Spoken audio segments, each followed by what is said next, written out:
स्वागत है आप सभी का। नमस्कार, मैं हूं आपके साथ अमृता चौरसिया। खबरों की शुरुआत करेंगे, लेकिन सबसे पहले नजर हेडलाइंस पर। देश में कोरोना संक्रमण की रफ्तार बेकाबू। पिछले 24 घंटे में 90,000 से ज्यादा केस। बुधवार के मुकाबले 56% से ज्यादा का इजाफा। महाराष्ट्र, दिल्ली की स्थिति ज्यादा खराब।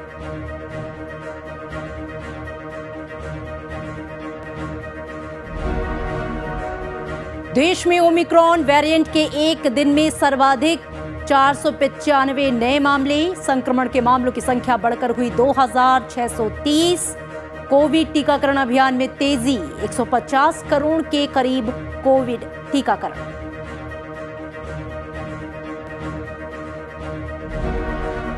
केंद्रीय कैबिनेट की बैठक में ग्रीन एनर्जी कॉरिडोर फेज 2 को मंजूरी।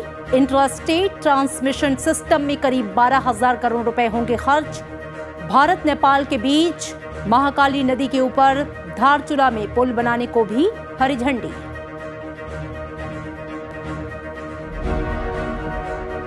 प्रधानमंत्री की सुरक्षा में चूक संबंधी याचिका पर सुप्रीम कोर्ट में शुक्रवार को होगी सुनवाई। पंजाब सरकार ने जांच के लिए गठित की उच्च स्तरीय समिति। राष्ट्रपति और उपराष्ट्रपति ने जताई घटना पर चिंता।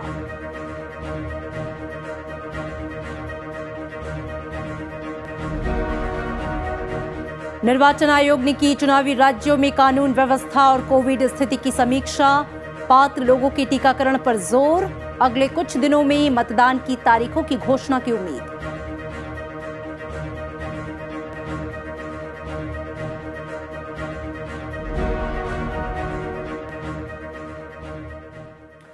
देश में कोरोना संक्रमण की रफ्तार बेकाबू हो चुकी है। बुधवार की तुलना में आज कोरोना संक्रमितों की संख्या में 56% से ज्यादा का इजाफा हुआ है। देश में पिछले 24 घंटों में 90,928 नए कोरोना के मामले सामने आए, जबकि बीते 24 घंटे में 19,206 मरीज ठीक हुए हैं। सक्रिय मामलों की संख्या बढ़कर अब 2,85,000 के पार हो गई है। वहीं अब तक कुल 3,43,00,000 से ज्यादा लोग कोरोना को हराकर जंग जीतने में कामयाब रहे। रिकवरी रेट की बात करें तो मौजूदा समय में 97.81% पर वो आ गई है। स्वास्थ्य मंत्रालय के मुताबिक कोरोना वायरस की रफ्तार तेज होने से रोजाना पॉजिटिविटी रेट बढ़कर 4.18% हो गई है। सिर्फ दिल्ली में ही पॉजिटिविटी रेट 8% के ऊपर पहुंच गया है। दैनिक संक्रमण दर 6.43%, वहीं साप्ताहिक संक्रमण दर 3.4% है। करीब 200 दिन बाद सामने आए अब तक के ये सर्वाधिक मामले हैं। इससे पहले पिछले वर्ष 10 जून को संक्रमण के 91,702 मामले सामने आए थे। और इसी बीच दिल्ली में कोरोना के नए मामलों की संख्या में बढ़ोतरी का सिलसिला थम नजर नहीं आ रहा। पिछले 24 घंटों में 15,000 से ज्यादा कोरोना के मामले सामने आए हैं और इसके साथ ही पॉजिटिविटी रेट भी 15% के अंक को पार कर गया है। 8 मई के बाद ये एक दिन में सबसे ज्यादा नए मामले और 12 मई के बाद सबसे ज्यादा पॉजिटिविटी रेट है। दिल्ली के स्वास्थ्य मंत्री ने लोगों से सावधानी बरतने की अपील की है। कयास लगाने से ज्यादा अच्छा तरीका ये है कि अब हमारे हाथ में जो वो करना चाहिए। इस स्पेकुलेशन के अंदर पढ़ना कि भी कितने केस होंगे कितने केस नहीं होगा, उससे बेटर तरीका ये है कि दिल्ली के सारे लोग कोविड एप्रोप्रिएट बिहेवियर करें। घर से बाहर तभी निकले जब जरूरत हो। केसेस बहुत बढ़ रहे हैं और बाहर निकले तो 100% लोग अगर मास्क लगाएंगे तो डेफिनेटली जितनी भी स्पेकुलेशन है कि इतने केस होंगे उतने केस होंगे, नहीं होंगे, उससे बहुत कम होंगे।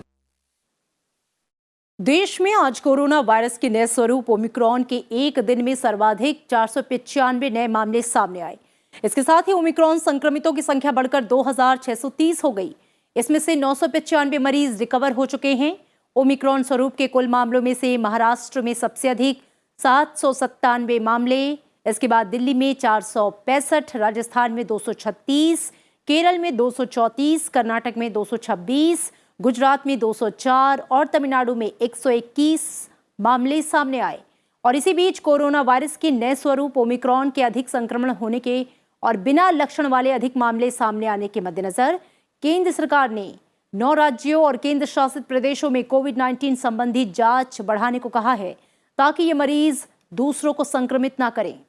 तमिलनाडु, पंजाब, उड़ीसा, उत्तर प्रदेश, उत्तराखंड, मिजोरम, मेघालय, जम्मू कश्मीर और बिहार को लिखे पत्र में केंद्रीय स्वास्थ्य मंत्रालय ने मामलों और संक्रमण दर के बढ़ने के बीच कोविड-19 जांच दर कम होने की ओर इशारा किया और कहा कि ये चिंता का कारण है।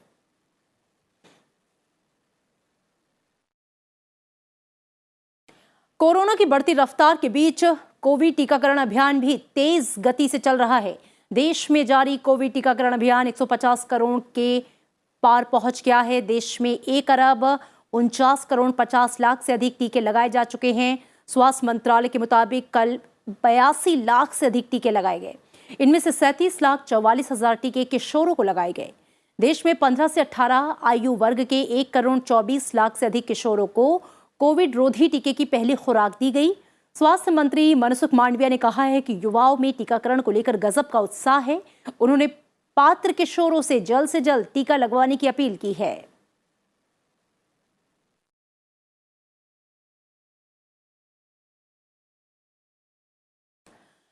कोविड मरीजों की सेवा करते हुए कई डॉक्टर और हेल्थ वर्कर्स भी कोविड से ग्रस्त हुए हैं और इसी बीच कोरोना के बढ़ते मामलों के बीच केंद्रीय स्वास्थ्य मंत्री मनसुख मांडविया ने एम्स दिल्ली कोरोना संक्रमित डॉक्टरों और स्वास्थ्य कर्मियों से मुलाकात की। उनके स्वास्थ्य के बारे में उनका हालचाल लिया।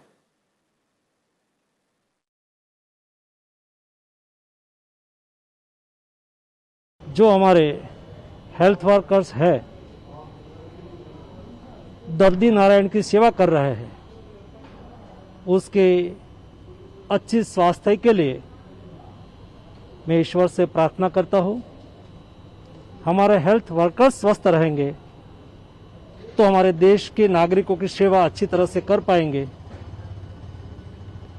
इसलिए हमारा हेल्थ वर्कर्स का स्वास्थ्य बहुत आवश्यक है, बहुत ज़रूरी है और मैंने व्यक्तिगत रूप में हमारे रेसिडेंट डॉक्टर्स, हमारे नर्सेज और हॉस्पिटल में जुड़े हुए सभी हेल्थ वर्कर्स जो अपनी कोविड ड्यूटी निभा रहे हैं, अपनी जनरल ड्यूटी निभा रहे हैं, उससे भी बातचीत करके उसको प्रोत्साहित किया है। अमेरिका में कोविड संक्रमण की रफ्तार बेकाबू हो चुकी है। अधिकारियों ने चेतावनी देते हुए कहा है कि तेजी से फैलने वाला कोविड का ये जो नया वेरिएंट है ओमिक्रॉन बहुत ज्यादा बढ़ सकता है। सोमवार को अमेरिका में कोविड के रिकॉर्ड 10,80,211 मामले दर्ज किए गए, जो दुनिया में कहीं भी एक दिन में दर्ज सबसे अधिक मामले हैं। अमेरिका में कोविड के जितने भी मामले सामने आए हैं उनमें ज्यादातर मामले ओमिक्रॉन के हैं। हालांकि देश में पिछली बार कोविड संक्रमण के जो हालात थे उसकी तुलना में इस बार संक्रमण से होने वाली मौतें और अस्पताल में भर्ती होने वाले मरीजों की जो संख्या है वो काफी कम है, लेकिन अस्पताल जाने वाले मरीजों की संख्या लगातार बढ़ रही है। इसी बीच राष्ट्रपति जो बाइडेन ने कहा कि कोविड के बढ़ते मामलों को लेकर चिंता और भ्रम की स्थिति है, लेकिन अस्पताल में भर्ती होने वाले और कोविड से मरने वाले ज्यादातर वे लोग हैं जिन्होंने टीके नहीं लगवाए हैं। इधर विश्व स्वास्थ्य संगठन ने कहा है कि नवंबर में फ्रांस में पहली बार मिले कोरोना वायरस के नए वेरिएंट IHU से घबराने की आवश्यकता नहीं है। WHO के प्रवक्ता अब्दी महमूद ने कहा कि इस नए वेरिएंट पर पैनी नजर है। उन्होंने कहा कि इसके प्रसार की अधिक संभावना है। ये वायरस दक्षिणी एल्प्स में 12 लोगों में पाया गया, जब दक्षिण अफ्रीका में ओमिक्रॉन से संक्रमित लोग मिले।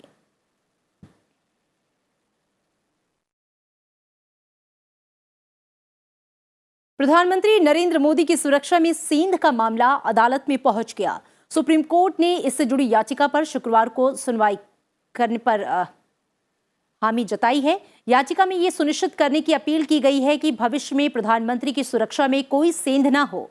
कोर्ट ने आज वरिष्ठ वकील मनिंदर सिंह के उस प्रतिवेदन पर विचार किया जिसमें यह कहा गया है कि पंजाब में बुधवार को प्रधानमंत्री नरेंद्र मोदी की सुरक्षा में गंभीर चूक हुई। इसके बाद प्रधानमंत्री को पंजाब में रैली में शामिल हुए बगैर ही वापस दिल्ली लौटना पड़ा था। राष्ट्रपति रामनाथ कोविंद ने आज राष्ट्रपति भवन में प्रधानमंत्री नरेंद्र मोदी से मुलाकात की। एक दिन पहले पंजाब दौरे के दौरान प्रधानमंत्री की सुरक्षा में हुई चूक के मामले की जानकारी ली और पूरी घटना पर चिंता जताई। उपराष्ट्रपति एम वेंकैया नायडू ने प्रधानमंत्री नरेंद्र मोदी के पंजाब दौरे पर हुई सुरक्षा में चूक को लेकर चिंता जताई। उपराष्ट्रपति ने इस सिलसिले में प्रधानमंत्री से आज बात भी की। उपराष्ट्रपति ने ट्वीट किया कि प्रधानमंत्री की सुरक्षा प्रोटोकॉल का कड़ाई से पालन सुनिश्चित करने के लिए कठोर कदम उठाए जाएं, जिससे भविष्य में दोबारा इस तरह की चूक ना हो। और इसी बीच पंजाब सरकार ने प्रधानमंत्री नरेंद्र मोदी के राज्य के दौरे के दौरान हुई सुरक्षा चूक की जांच के लिए एक उच्च स्तरीय समिति का गठन किया है। केंद्रीय गृह मंत्रालय ने पहले ही राज्य सरकार को तत्काल रिपोर्ट दाखिल करने को कहा है। बुधवार को पंजाब के दौरे पर गए प्रधानमंत्री नरेंद्र मोदी की सुरक्षा में चूक की घटना हुई थी।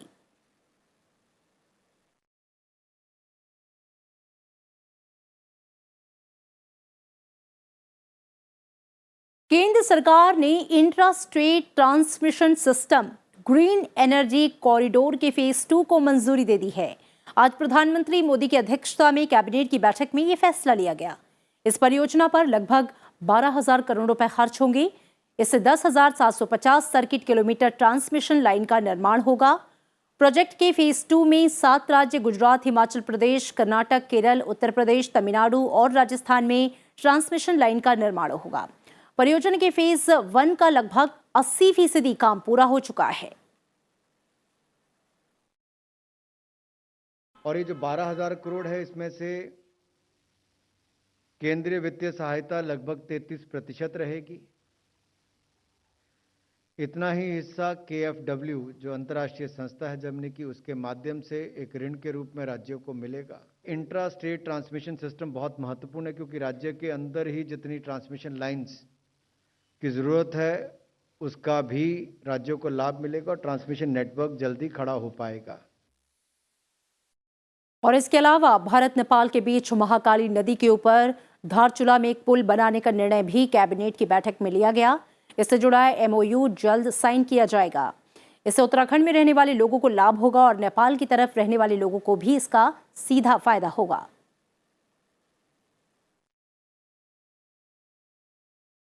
उत्तराखंड में रहने वाले लोगों को भी लाभ मिलेगा और नेपाल की ओर रहने वाले लोगों को भी महाकाली नदी पर बनने वाले इस पुल का बहुत बड़ा लाभ मिलेगा और इसमें जल्द ही एक MOU दोनों देशों के बीच में साइन होगा। चुनाव आयोग ने आज केंद्रीय स्वास्थ्य सचिव और स्वास्थ्य विशेषज्ञों के साथ कोविड की स्थिति की समीक्षा की। साथ ही 5 चुनावी राज्यों में सभी पात्र लोगों के टीकाकरण की जरूरत पर जोर दिया। आयोग ने एक दूसरी बैठक में केंद्रीय गृह सचिव अजय कुमार भल्ला के साथ 5 राज्यों उत्तर प्रदेश, उत्तराखंड, गोवा, पंजाब और मणिपुर में कानून व्यवस्था की स्थिति पर विचार विमर्श किया।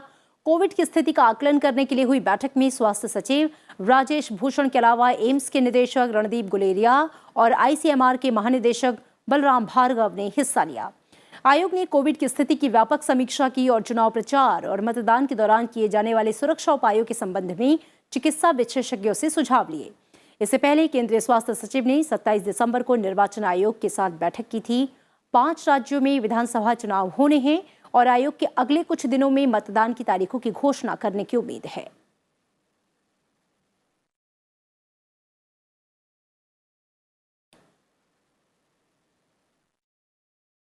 फिलहाल यहां पर रुकेंगे एक छोटे से ब्रेक के लिए। ब्रेक के बाद लौटेंगे, नजर डालेंगे राज्यों से जुड़ी हुई खबरों पर।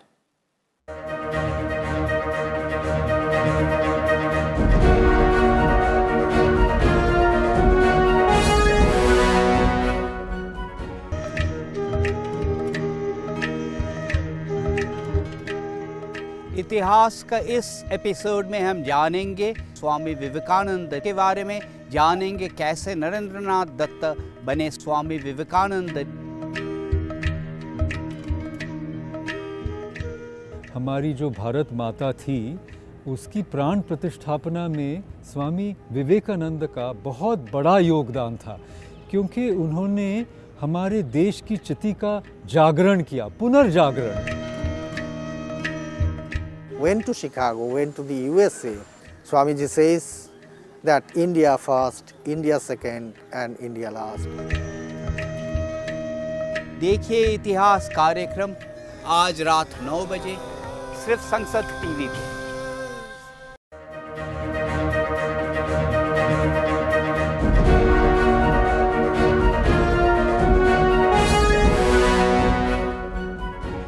Welcome back. आप देख रहे हैं आज की खबर और अब नजर राज्यों से जुड़ी हुई अहम खबरों पर।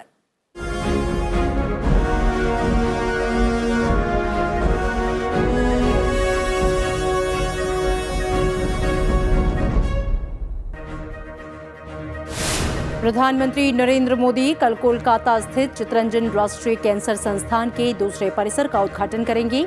संस्थान में कैंसर रोगियों की बड़ी संख्या को देखते हुए संस्थान का विस्तार किया जा रहा है। परिसर में 460 बिस्तरों की व्यवस्था होगी।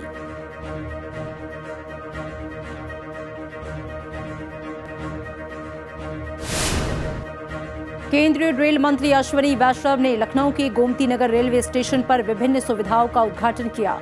अश्विनी वैष्णव ने गोमती नगर कामाख्या एक्सप्रेस, मेलानी बिछिया सवारी गाड़ी और कानपुर सेंट्रल ब्रह्मावत मेमू ट्रेन को हरी झंडी दिखाकर रवाना किया।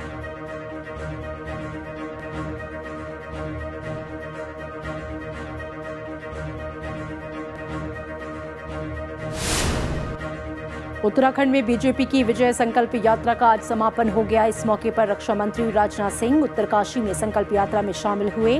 राजनाथ सिंह ने कहा कि प्रदेश में डबल इंजन की सरकार के कार्यकाल में तेजी से विकास हुआ है।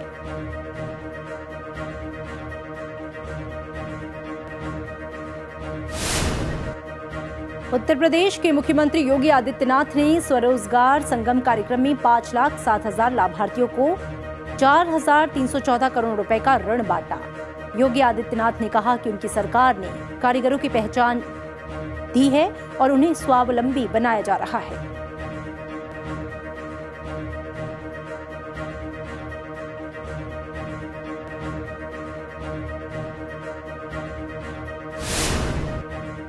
हरियाणा के मुख्यमंत्री मनोहर लाल खट्टर ने आज प्रदेश के किसानों को एक और सौगात देते हुए सोलर वाटर पंपिंग स्कीम के तहत उन्हें सोलर पंप देने की शुरुआत की। इस योजना का क्रियान्वयन पीएम कुसुम स्कीम के अंतर्गत किया जा रहा है।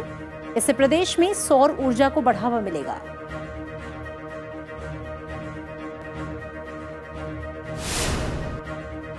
कर्नाटक में आज नवनिर्वाचित विधान परिषद के सदस्यों को शपथ दिलाई गई। बैंक्वेट हॉल में आयोजित कार्यक्रम में मुख्यमंत्री बसवराज बोम्मई और विधान परिषद के अध्यक्ष भी मौजूद रहे।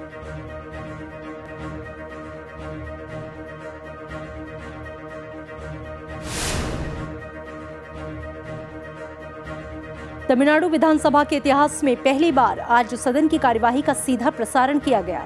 विधानसभा की कार्यवाही की शुरुआत प्रश्नकाल से हुई। विधानसभा का ये 3 दिवसीय सत्र शुक्रवार को समाप्त होगा।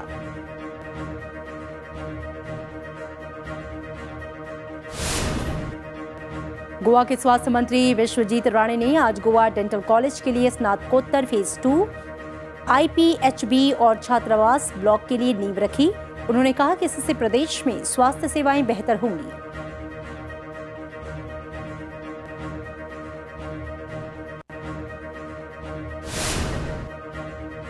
इटली के मिलान शहर से एक चार्टर्ड फ्लाइट आज अमृतसर पहुंची। इसमें 125 लोग कोरोना पॉजिटिव निकले। कुछ लोगों को यहीं क्वारंटीन किया गया। बाकी मरीजों को उनके जिलों में क्वारंटाइन किया गया है। फ्लाइट में 179 यात्री सवार थे।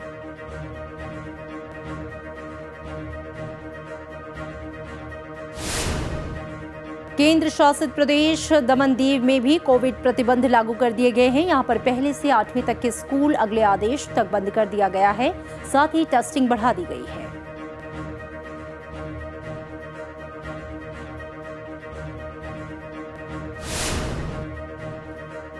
बुलीबाई ऐप मामले में दिल्ली पुलिस स्पेशल सेल की IFSO टीम ने असम से नीरज बिश्नोई को गिरफ्तार किया। ये बुलीबाई का मुख्य साजिशकर्ता, क्रिएटर और ऐप का मेन ट्विटर अकाउंट होल्डर है। उसे दिल्ली लाया गया है।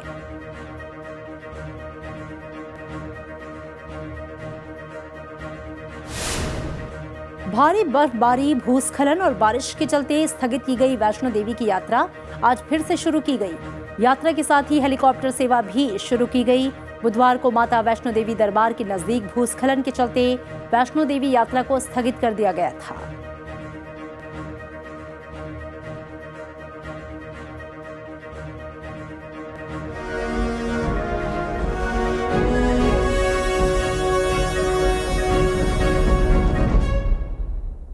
देश की कुछ और अहम खबरें। गुजरात के सूरत जिले में एक फैक्ट्री के पास खड़े रसायन से भरे टैंकर से निकले जहरीले धुएं की चपेट में आने से कारखाने के 6 मजदूरों की मौत हो गई और 20 से ज्यादा लोग बेहोश हो गए। हादसे के समय मजदूर औद्योगिक क्षेत्र स्थित रंगाई कारखाने में सो रहे थे। दमकल विभाग को सुबह करीब 4:25 पर घटना की सूचना मिली। ये धुआं कारखाने के पास खड़े एक टैंकर से निकल रहा था। मजदूरों को न्यू सिविल हॉस्पिटल में एडमिट कराया गया है। दमकल विभाग ने गैस का रिसाव रोकने के लिए टैंकर के वाल्व को बंद कर दिया। उपराष्ट्रपति और प्रधानमंत्री ने इस घटना पर गहरा दुख जताया है। साथ ही दुर्घटना से प्रभावित लोगों के शीघ्र स्वास्थ्य लाभ की कामना की है।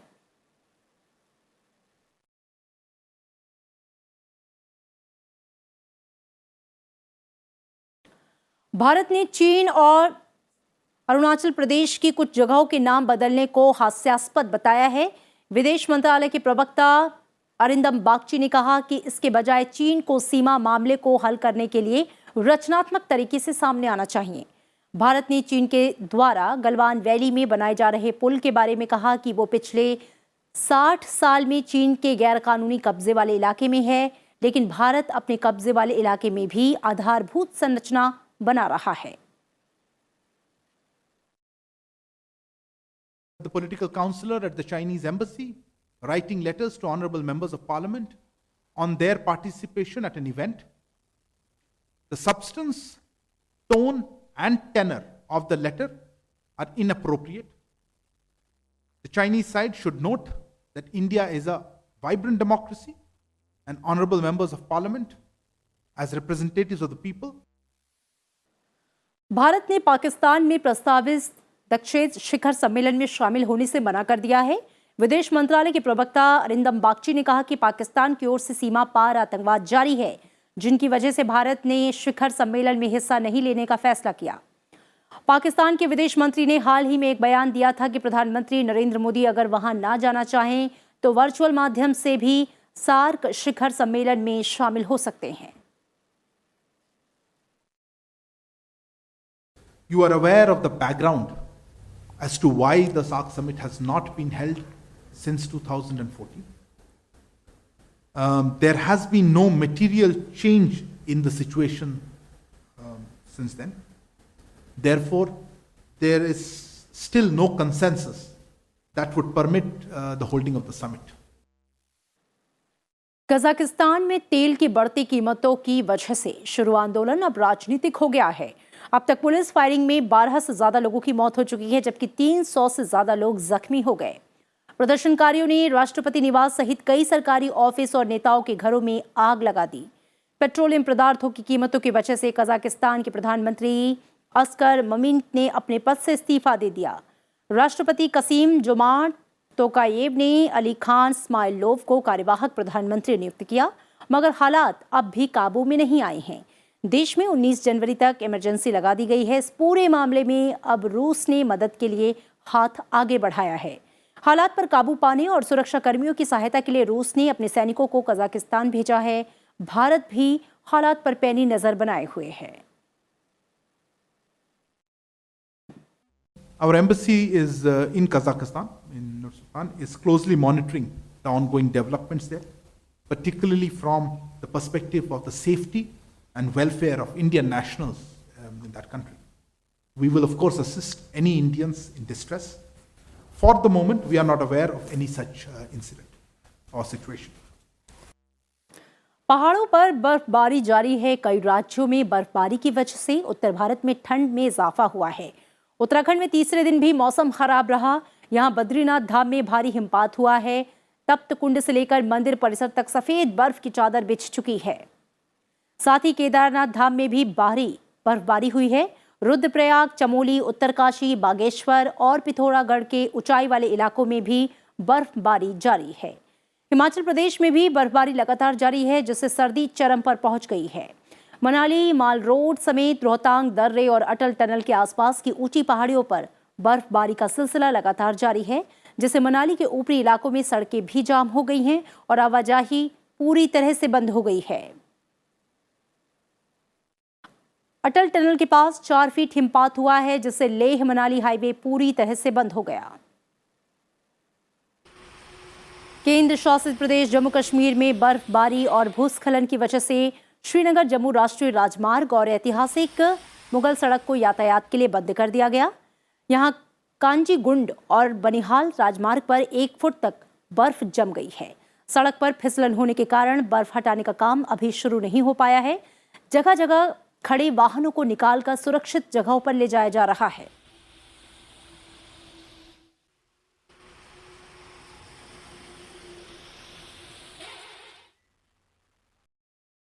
ऑस्ट्रेलिया ने दुनिया के नंबर 1 टेनिस खिलाड़ी सर्बिया के नोवाक जोकोविच का वीजा रद्द कर दिया है।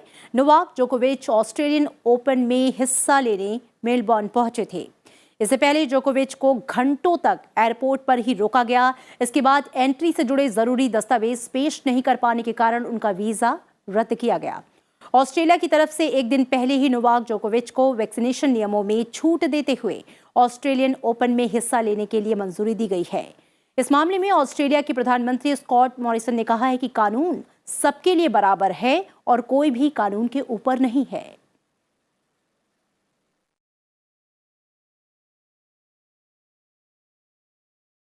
और इसी के साथ फिलहाल बुलेटिन में इतना ही। चलते चलते आपको छोड़ जाते हैं नासिक के नंदूर मधमेश्वर में आ रहे प्रवासी पक्षियों की तस्वीरों के साथ। दीजिए इजाजत, नमस्कार।